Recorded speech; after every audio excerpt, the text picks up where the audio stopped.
Hi, everybody. Hello, hello, hello. Welcome to another edition of Veganish with your host, Dr. Monique. I am your host. I'm Dr. Monique, the physician in the kitchen. And on this show, we help healthy individuals, we help busy families. Um, it's been a minute, y'all. Give me a second. We help you to live your best life as far as nutrition wise. That's what we're doing today. I apologize. I'm a little distracted. My thoughts and prayers are with folks in Florida and up and down the coast in that area. So definitely be safe. We hope everyone is okay. I know Ellis and I were talking about it before the show. So if you have family or loved ones are in the area, we certainly, our thoughts and prayers are with you at this time. So Absolutely. And to the fans and family of Coolio, which that's was a shock right. That's to right. see that at 59. So, and the early reports are saying it was natural causes, but I'm like 59 is a little That's not little. That's still young. that's That's young for natural very causes. young. That's still I just young. And it didn't sit well, right. but it's kind of what we talk about on the show, right? And I don't know anything about his medical conditions or anything, so Right. please don't take it to mean that way. But we know that risk factors for heart disease and things do start to go up, and in men, particularly in their 40s. So I wish his family condolences at this time as well. So at this point, we're going to go ahead and start recognizing folks who are starting to chime in. This is where we rep your city and your zip code, your state, your country, your continent, wherever you're watching us from tonight. I see Agnes is watching from New York City. Yes, New York won. I'm a little bit competitive, and some weeks it's like the Midwest comes in first, or the West Coast. So tonight we've got Trinidad and Tobago. I love it. That's on my list. I have not made it to those islands yet, but they're on my list. And then we've got Suffolk, Virginia. So yes, thank you all so much for watching. Please be sure to go ahead and tag a friend, tell them to come on in. We've got a lot to talk about tonight. I'm going to start off with an interesting study that I actually came across. So I have to tell you all, I'm 52. I think I've shared with you all. I'm in that second half of the century of my life, and I've started doing things that I wasn't doing before. Like I've started drinking bourbon, like just experimenting, kind of getting some little, trying to elevate my palate. And I've also started drinking coffee. And you may be like, what? Like, why have you not been drinking coffee? But somehow I've made it through medical school and residency. I just never had a taste for it. When I was a little girl, my grandmother used to make it, and she would put milk in it, so it was like what is it, cafe au lait or whatever. But now I've discovered coffee. I went to Jamaica recently, and I got some the Blue Mountain. Blue Mountain. Blue Mountain. It's delicious. It's really delicious. And so here recently, I was like, okay, let me try this. And just the other day, I came across a study that says coffee is linked to reduced cardiovascular disease and mortality. That's great news. And so you may wonder, well, I mean, why would coffee be bad for you, right? So it's interesting, though. The pendulum is kind of swung back and forth on, is coffee bad for you? Is it good for you? Is it bad for you? So this study is kind of swinging back the other way, and it's a prospective study, though. So that means that they're just watching people. There's no intervention. It's not a randomized control, blind, all that. So they just got a group of people, had them tell over the years how much coffee they drank, and then they watched to see what they died from or what conditions they developed. And this is over in Australia, so take it as you will. But they looked at people who drank ground, instant, and decaffeinated coffee, and they saw that it was associated with significant reductions in new cardiovascular disease, which is like clogged arteries, so it causes heart attacks, and mortality, which is death. So compared to those who did not drink coffee. So very interested. And they also found that ground and instant coffee also decreased the risk of a certain arrhythmia called atrial fibrillation, which is actually a risk factor for stroke. So lots more to be kind of unpacked from this, but I mean, the evidence looks like it's going in the right direction, or the data looks like they're going in the right direction. There was, the issue of, though, is this because, like, what came first? Do healthy people tend to drink coffee, or does coffee make people healthy? So things like that, questions like that need to be answered. But I just thought that was interesting. So Terry says, You know what? I would say this. I wish I drank coffee. I don't drink you wish you coffee. drink. I wish I did, because I would get off of those energy drinks, right? Oh Because yeah, that's yeah, that kind of manufactured caffeine, yeah. and coffee has a Extra natural. sugar, all that stuff. Yeah, yeah, Yeah, you got the natural. I think I drink the sugar free, but still they have those unnatural sweeteners right. in those drinks. And so, yeah, if I could develop that taste, I would, because it's more natural and it probably would be better for me long Yeah, term from these type of. me I don't think I've heard any study or report say that energy drinks are good for you, right? good for you. Yeah, So and I think when I mentioned that that coffee had been on the naughty list, I really think it's more what we add to the coffee, just like salads, right? I mean, yeah, salads can be bad for you if you add all this other stuff to it. So I mean, it comes it's a natural substance, and if you prepare it in certain ways, I don't see why it wouldn't be beneficial. But um, so we've got some folks saying that you can't drink it; it tears. Oh, that's not good. It looks like sounds like it caused some GI upset. And then another face says she drinks it every morning. Yeah, so keep doing what you're doing. And the amount that they studied was 2 to 3 cups. 2 to 3 cups of coffee every day. Now, of course, some wow. people when they drink, coffee versus past a certain time, they get insomnia. So, you want to keep that in mind. But yeah, cup of Joe sounds like it's the way to go. Yeah, just don't put all that stuff that like the frappuccinos where they put all the sugar and the Right. caramel and the whipped cream and the milk and all that stuff. That's when it starts losing some of its Exactly. health benefits. But yeah, just coffee with a little sugar, cream, a little cream, sugar, you should be all right.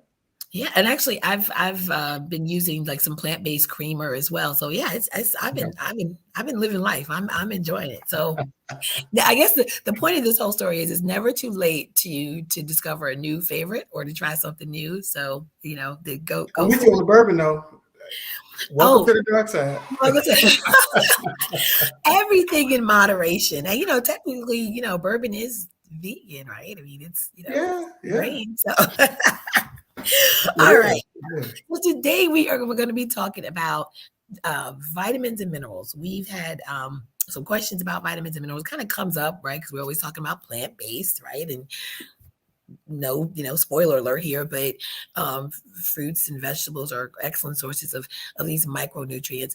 But the question sometimes comes up about supplements. Do you need vitamin supplements? Well, apparently, somebody thinks you do because it's like a $30 billion industry, right? Yep. So we're going to get into that. But first, let's kind of run down what vitamins what vitamins and minerals are, because we tend to use those two. We say one, but we don't tend to say one without the other. So vitamins are basically, they're micronutrients. So that just means that you only need a small amount for your body to use and to process. But it's optimal. It's important for optimal bodily functions. So they're tiny but powerful, right? So you need them in small amounts, and we can't make them. So these are things that we can't make ourselves, and so we do have to take them in some form. But the question is, do we take them in just for what we eat, or do we have to supplement with things that you buy in the store? So there's and they're part of a bigger group of nutrients called essential nutrients. So that's minerals, vitamins, essential fatty acids, and essential amino acids. So today we're going to just be talking about the vitamins and minerals. So we call it A to Z, vitamins and minerals from A to Z, because vitamins have letters as names. And then so we're going to talk a little bit about kind of what they do, and then we'll get into where you can find them in the foods and all that. So the vitamins we need to know about are vitamin A, the B family of vitamins, because it's about 7 or 8 B vitamins, vitamin C, vitamin D, vitamin E, and vitamin K. Those are the main. Over the years, they've had other vitamins, but they kind of, the names didn't stick, so we go with those. So vitamin A, I think everybody kind of, because you probably have heard about vitamin A. It's the one that helps you with your eyes. People, we talk about macular degeneration, keeping your eyes healthy, skin, hair, all of that. Vitamin A is good for that, and it's beta carotene. That's the antioxidant. That's the property or the plant chemical that vitamin A is found in. So you're going to find this in your yellow and orange foods. And we talked about this, a few weeks ago when we did the Eat the Rainbow. or eat the rainbow as far as your fruits and vegetables. But vitamin A is one of those that you want to be sure you're getting. The B vitamins, I tend to think of these collectively as the category or the vitamins that help us make our tissues, like as far as like brain tissue and nervous tissue and um, muscle. So think about it like, and in this group, we have thiamine B1, which is thiamine, B2, which is riboflavin. The big one that people tend to think about in this group is vitamin B9, but it's more commonly called folic acid. That's the one that we tell pregnant women. Actually, we tell you to start taking it before you get pregnant, Yeah. because a lot of times women, maybe a few weeks pregnant before they know it. So women of childbearing age should be getting an adequate source of folic acid or folate because it helps reduce birth defects, specifically in the spinal column, the lower part of the spine. Vitamin C. Everyone knows vitamin C. This time of year, folks are reaching for the vitamin B12. What about B12? B12. You're right. B12. Okay, Thank you. I'm about to say, give me that B12. You're right. You're right. You're right. You see how you came for me about that B12? Serious about the B12. I'm so glad you pulled my coat on that one because B12, vitamin B12, I think is first of all, it's important. Of course, it helps with blood cell formation. It helps with our nerves. But most people who eat meat actually have a sufficient amount of vitamin B12. So I think there's a large placebo effect. So when people get to feel tired or run down, they go to the doctor and they get a shot and they say, well, I need my B12. Well, what is your B12 level? Because if your B12 level is normal, why do you need a shot? But if I gave you a shot of like saline, salt water, and I told you this shot is going to make you feel better, there's probably about a 30 to 40% chance that you're going to feel better because I told you it was going to feel better. That's called the placebo effect. So, to me, giving somebody with a normal B12 level a shot of B12, don't really know that makes sense. But for people who have been vegan for a long time, who may not have any meat, have not taken, because our body stores it. Our body can store vitamin B12 for quite some time. For strict vegans, they may want to look at supplements if they're not getting in their diet and things like mushrooms or nutritional yeast or fortified milks or things like that. So that's vitamin B12. Vitamin C is you think about that for our immune system, right? When cough, cold kind of thing, people reach for that vitamin C, but it's full of antioxidants, or it is an antioxidant, and ascorbic acid is the other name for it, and so it helps to boost the immune system as well. It can also help with calcium metabolism for I'm sorry, that's vitamin D, but vitamin C is helpful for your immune system. Vitamin D, that's the one that we know is a sunshine vitamin because you get it, your skin uses it to make the vitamin. It's also found in dairy products like milk, fish and eggs, things like that. And then vitamin E is also for your immune system as well, because it became very, very popular during COVID. Exactly. A lot of folks that were anti-vaccine were saying you just need to increase your vitamin D, and there was a correlation between especially with Black and brown folks that were experiencing the worst reaction from COVID. They had lower levels of vitamin D, and that's why everybody said, "Oh, you need to get vitamin D, and that helped protect COVID."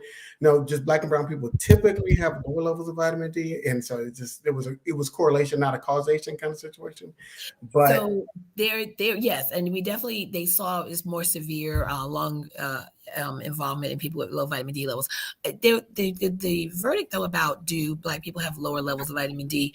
That's the last I've heard on that or read on that. That's actually may or may not be true because the lab values for certain populations may need to be adjusted in African Americans. And so what may be reading as a low level of vitamin D may actually be well within normal for that population. So wanted to take that with a grain of salt, because we see that also too with white blood cell counts. Sometimes those run lower in African Americans than they do in other populations. So then we've got I just did a show on multiple myeloma. There's some levels in multiple myeloma when they're testing for that. There's some levels when that Black people folks have different levels, and so they're not popping higher. And so that's why Black people are getting diagnosed with multiple myeloma later than their white counterparts because it's a leveling situation. So that's why we've got to participate in clinical trials, and that's why we have to make sure that we go on a regular basis so our data gets added to the system, and so they can say, oh, okay, well, here's what's normal for Black folks. I'm sorry, I got on the soapbox right quick. Good point. No, but you bring up a good point. Next, we got vitamin E. And so this one is with the one people tend to think of, along with vitamin B7, which is biotin. Vitamin E can also help with skin, hair, nails, things like that. And it's found, it's a fat soluble one. So you find it in things like oils, seeds, nuts, whole grains. Sounding familiar? And then vitamin K. Vitamin K is the one that helps the liver make blood clotting factors, things that proteins to help your blood to clot, because clotting is good, right? When you cut yourself, you don't want to bleed out. So those vitamin K plays a role in that. And to a lesser extent, there are some bacteria in the gut that can make small amounts of the vitamin K, but for the most part, it is something we get in our dark leafy green vegetables.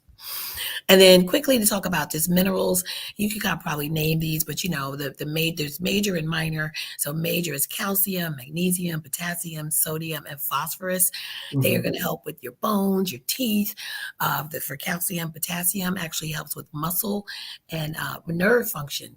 And so really important for your heart, right? Because high levels of potassium in the blood can be harmful to the heart, as can low levels of potassium.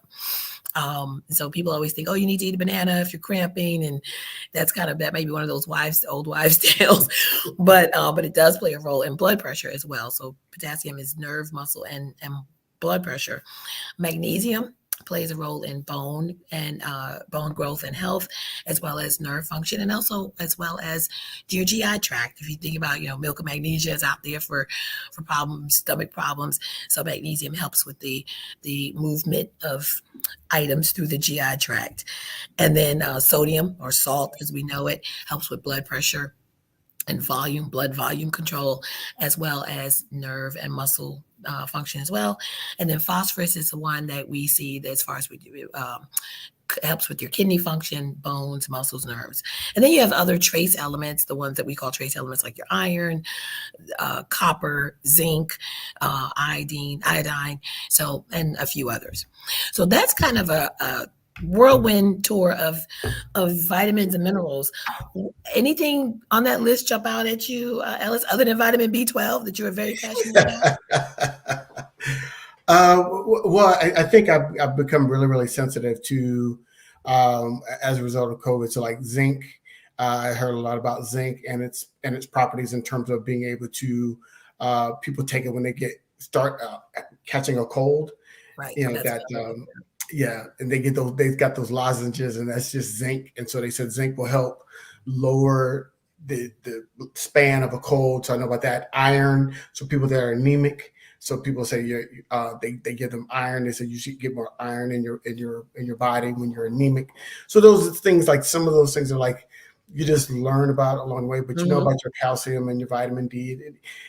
Vitamin K, never really thought about it, but when we're talking about kidney function, especially when you have Black folks and chronic kidney disease, you want to start thinking about it. So this is why when all of these shows that we've been doing here for like a year now, they all make sense, right? Because we start putting it all together. That's why you have to get a family history. If you have a family history, you go get a good blood work of where your levels are, and then all of us can't afford a nutritionist, but you can have a consultation with one after you get this information. So then your nutritionist can say, hey, here's some foods, here's some things that you can add to your diet to kind of help your levels if you're deficient in some levels. But you need to have all that information and a good family history of knowing what potentially could be a problem for you in your life. Maybe, you can't just say, I'm just going to dump a whole bunch of these vitamins and minerals in my body and I'm not going to have this. But, let's not go that far. Remember the disclaimer. But this could help your body's functioning in those areas where there might be some deficiencies. And so, well, no, that's a great point. And I wanted to circle back to vitamin K because you mentioned that, and it's funny. A lot people don't tend to know about or think about vitamin K, but there's a subset of people who do, and those are people who take Coumadin or which is a blood thinner. And so, because vitamin K and leafy greens, there's an interaction where if you're eating excessive amounts, I'm sorry, not the interaction is between the leafy greens and the medicine, the Coumadin. Or warfarin is the other name for it. Mm-hmm. So if you're, not that you can't eat leafy greens, but your doctor will, that's one of the blood tests or one of the medicines that has to be monitored to make sure your blood levels are in a certain range. And there are newer medicines now that don't require that, but Coumadin's been around forever. It's pretty cheap. And so your doctor will definitely want to caution you or just make sure that your collard green and other leafy green intake is going to be pretty within, pretty stable, because fluctuations can affect your blood levels of that particular test. That's a medicine that people take for if there is for blood clots, say if they have atrial fibrillation, an irregular heart rhythm, or a clotting disorder, they may be on a medicine called Coumadin or warfarin. So we're going to talk about. We've got a question from the. So what are the elderberries? So elderberries are berries. So, which I think what you may be thinking of as far as, because with COVID, the peak of COVID, people were talking about that. It has immune properties, but there's also some precautions you want to take with it. So yeah, I think we actually talked about elderberries before when we were talking about the fruits and berries, because it's a purplish fruit, if I recall correctly. Yep. But yeah, so that's I guess that's what you mean as far as the question. But yeah, it has some immune properties, immune function, it improves immune function, but you want to be careful with it because you can't eat them raw or something. And you it's elderberries are kind of special. I'll put it like that. In a certain way. Yeah, and there was a concern, I think, with ibuprofen with elderberries as well. So when the time we have a question, I have a quick question. I know we're pushing on time, but there are, when people are taking supplements, right? And so yes. I think a lot of times people take that multivitamin, but I've also read in some areas where like some vitamins are best to be taken on an empty stomach, some are best to be taken on a full stomach. But if that's the case and you're taking a multivitamin, well, that, that can't be good, right? Because if you're supposed to take one on a full stomach and another one on an empty stomach, but they're all in one multivitamin, then one of them can't be working properly, right? Well, I mean, that's a good question. I honestly can't speak to that because I'm not a pharmacist, but you kind of stole my thunder, because what I was going to say is the question. No, that's okay. The question is, about supplements. Do you even need them? And I mentioned earlier that it's a multi-billion-dollar industry. More than a third of Americans take supplements, and mineral supplements or multivitamins make up 40% of all vitamin sales, and 30% of adults 65 and older take 4 or more supplements. There you go. Take 4 or more supplements of any kind. So the short answer, though, is, I rattled off a bunch of foods that these things can be found in, right? So for the average person, if you're eating a plant-based diet, guess what? You really shouldn't need supplements.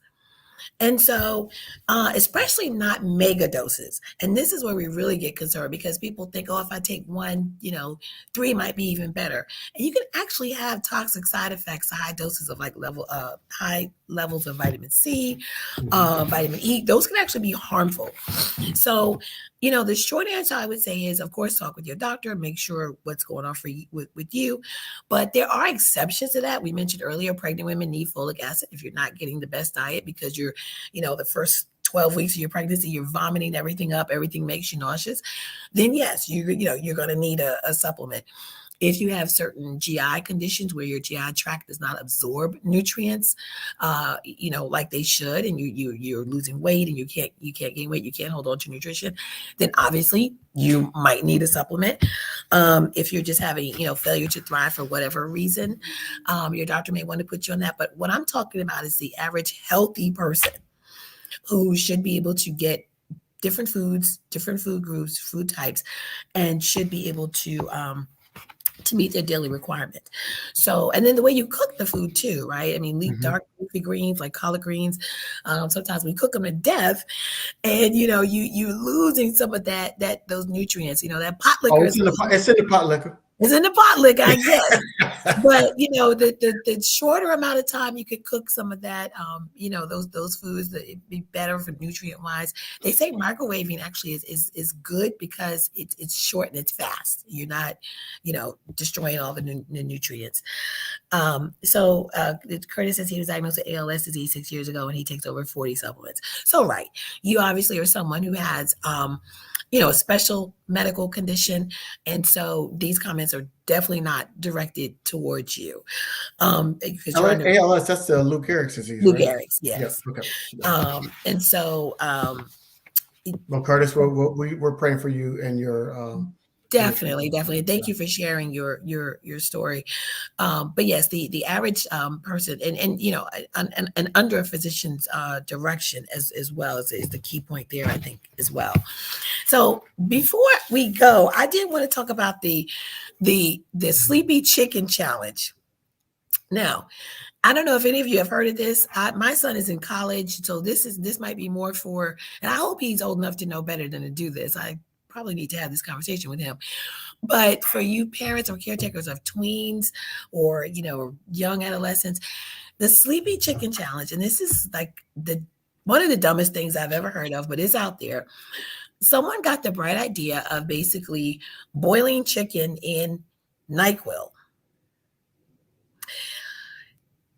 It's a social media thing. The only good thing about this is because it's on social media and people's attention spans are like that, hopefully it'll blow over pretty soon.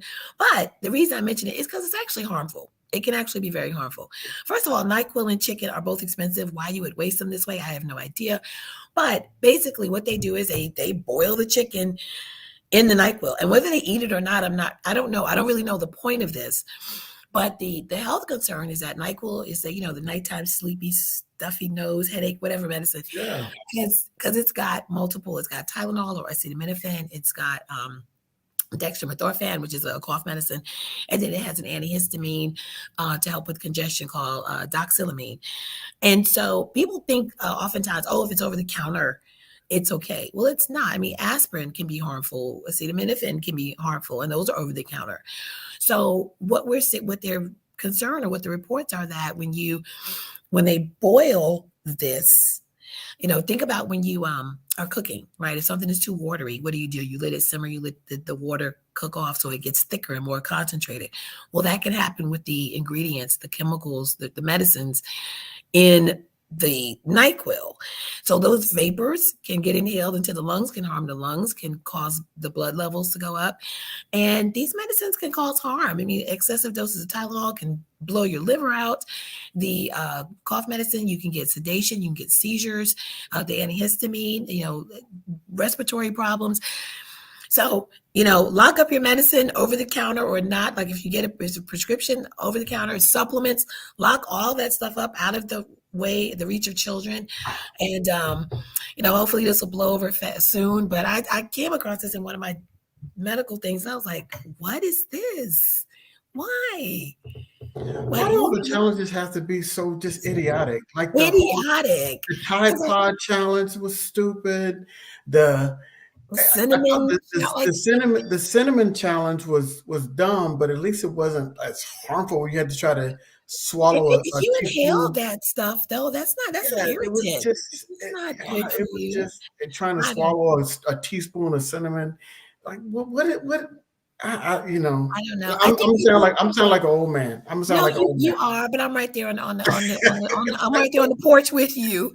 But I mean, you know, to me, I'm like, go read a book. Like if you're that bored or something, go read a book or do something that won't harm you. There is so many other things to use your time for. Not creating lock up your cold medicine and lock up your chicken, apparently, because you know it's boiling NyQuil. I wouldn't even. Okay, all right. The sleepy chicken challenge. So, and the most I ever saw was like when I was a freshman in college in the dorm, the RA, and I'm gonna say his name because it was years ago, so it's not like he's gonna get in trouble. The statute of limitations has expired. So like they used to give you that freshman pack, right? The little box and give it to you, and it have all these little things like aspirin, and like they had a little bottle of NyQuil, right? So RA is supposed to distribute it. So NyQuil back in the day, I don't think it does anymore, but back in the days it was like 25% alcohol. Right. That was the sleeping agent that they put in it back in the day. So, and he would say it on the bottle, like 25% alcohol. Like it was like, and so the RA would take all the NyQuil out of the kids' freshman pack, and he would drink it, and he would get drunk off of drinking the NyQuil. Drinking it, so he'd be walking around the floor like drunk, drink with a NyQuil bottle in his hand. And I was like, that was the worst thing I saw with NyQuil. Well, nowadays, we have Lil Wayne or whoever to thank for slipping on scissor or whoever said that. Yeah, that's a promethazine. Right. Right. Yeah. So anything. Not that I know anything about that. The whole point here. That rolled off too quick. It really did, Ellis. We might need to talk off after the show.